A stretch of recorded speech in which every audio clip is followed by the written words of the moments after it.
ये वीडियो देखें। We identify with the struggle of the Iranian people, with their aspirations for freedom and liberty and justice. And it is very possible that we are at a moment when the Iranian people are taking their fate into their own hands. क्या Benjamin Netanyahu यहाँ Venezuela attack को example बनाकर Iranian अवाम के साथ solidarity show कर रहे हैं या फिर ये कोई बड़ा सिग्नल है? अब ये ट्वीट देखो जो डोनाल्ड ट्रंप ने ट्रुथ सोशल पर की।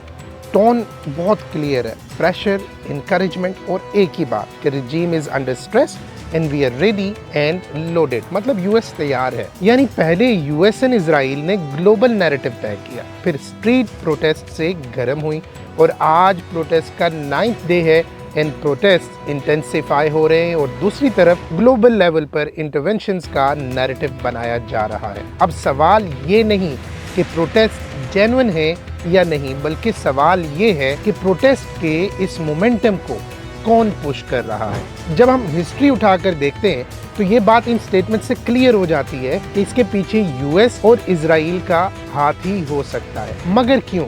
क्योंकि ईरान के पास एनर्जी रूट्स हैं, हार्मोज का चोक पॉइंट है जहां से दुनिया की मैक्सिमम ट्रेड्स होती हैं, और इजराइल के लिए of course Iran is a major threat to regional interest and home to anti Israel proxies. अगर खुमैनी सिस्टम गिरता है फिर क्या? इंस्टेंट डेमोक्रेसी नहीं, बल्कि मैनेज ट्रांजिशन, मतलब वेस्टर्न फ्रेंडली सेटअप। दूसरी तरफ symbolic return of probably Pahlavi dynasty, मतलब चाहे पावर हो या सिर्फ फेस।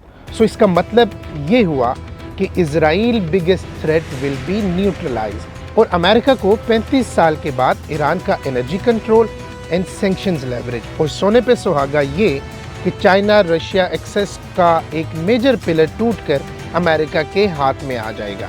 अब सवाल ये है कि अगर ईरान गिरता है तो फिर अगला नंबर किसका होगा?